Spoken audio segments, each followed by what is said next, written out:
Hello everyone. स्वागत है आपका फिर एक बार फंडू शॉर्ट स्टोरीज में।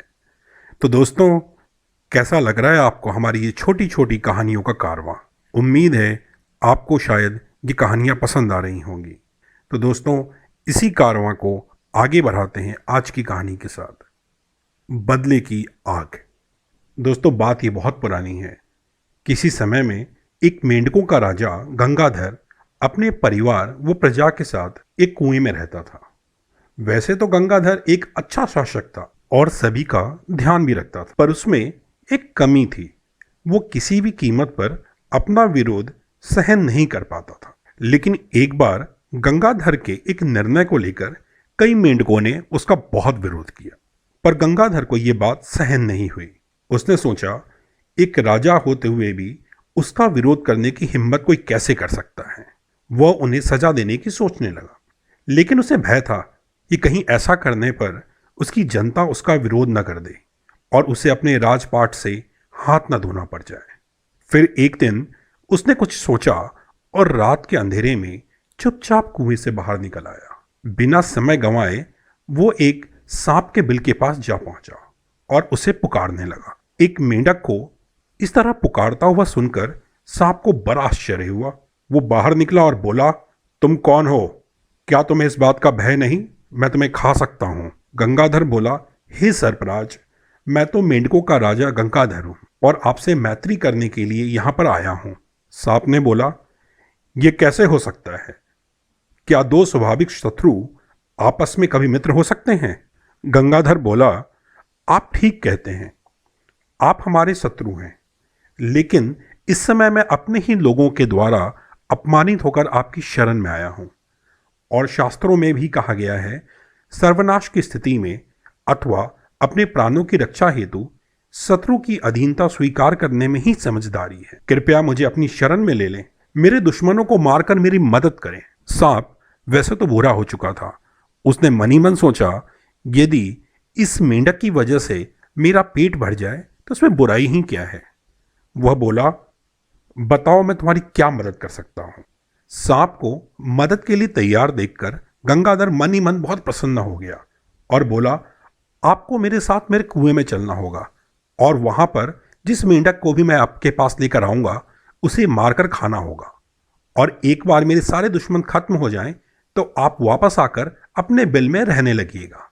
इस पर सांप ने बोला, मैं कुएं में रहूंगा कैसे? मैं तो आराम से अपने बिल में रह सकता हूं। गंगाधर ने कहा, आप उसकी चिंता छोड़ दीजिए, आप हमारे मेहमान हैं। मैं आपके रहने का पूरा प्रबंध पहले ही कर आया हूं, परंतु वहां जाने से पहले आपको एक वचन देना होगा। सांप ने कहा, वो क्या? गंगाधर ने बोला, आपको मेरी और मेरे परिवार वालों की और मेरे साथियों की रक्षा करनी होगी। सांप बोला, तुम निश्चिंत रहो, तुम मेरे मित्र बन चुके हो, तुमको मुझसे किसी प्रकार का भय नहीं होना चाहिए। मैं तुम्हारे कहे अनुसार मेंढकों को ही मारकर खाऊंगा। बदले की आग में जल रहा गंगाधर सांप को लेकर कुएं में चला गया। पानी की सतह से कुछ ऊपर एक बिल था। सांप उसी बिल में जाकर घुस गया और गंगाधर चुपचाप अपने स्थान पर चला गया।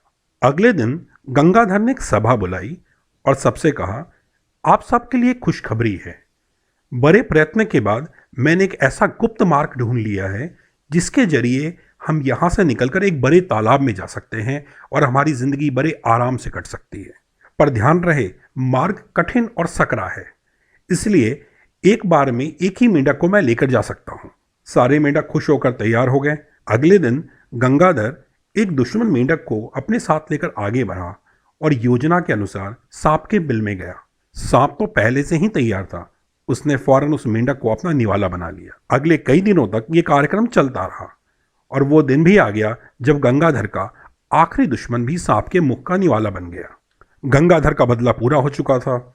उसने चैन की सांस ली और सांप को धन्यवाद देते हुए बोला, सरपराज, आपके सहयोग से आज मेरे सारे शत्रु खत्म हो गए हैं। मैं आपका ये उपकार जीवन भर याद रखूंगा। कृपया कर आप अपने घर लौट जाएं। सांप ने कुटिलता भरी वाणी में कहा, कौन सा घर मित्र? प्राणी जिस घर में रहने लगता है वही उसका घर होता है। अब मैं वहां जा भी कैसे सकता हूं? अब तक तो वहां किसी और ने अधिकार कर लिया होगा।